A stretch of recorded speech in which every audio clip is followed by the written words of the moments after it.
Kurban nedir acaba? Kurban Bayramı'nın ilk 3 günde kurban etmeye uygun bir hayvanın Allah'a manen yakın olmak ve onun rızasını kazanmak için kesmeye şarttır. Kurban mala yapılan vacip bir ibadettir. Kurban edecek hayvan bulması gerçekten özellikleri şunlardır. Kurban edilecek hayvan koy, eçki, sığır veya deve cinsinden olmalı. Koy ve eçki cinsinden 1 yaşındadır. Sığır cinsinden olan 2 yaşındadır. Deve ise 5 yaşında doğdurmuş olmalıdır. Kurban keserler. Neye dikkat etmeliyiz? Kurban bayram sabahı bayram namazından sonra hazırlıkla başlanır.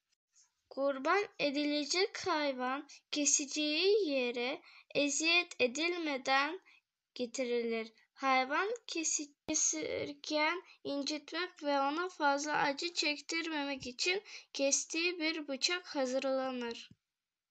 Hayvan gözleri bağlanır, başı kibrit çevrilir.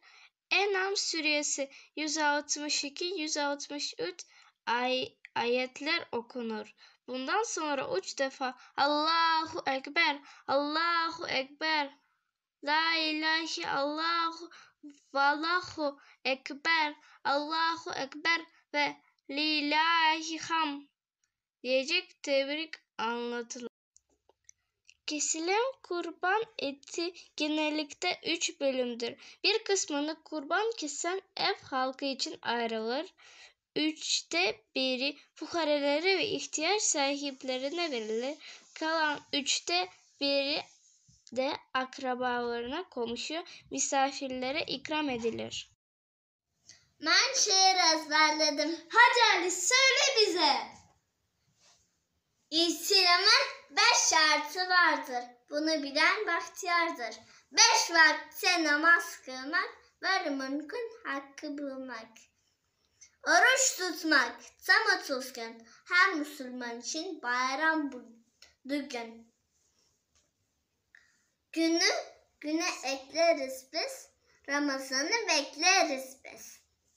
Zengin olup hacca gitmek, Beytullah'ı tavaf etmek. Elde Kur'an, kalpte iman, gece gündüz her Müslüman der.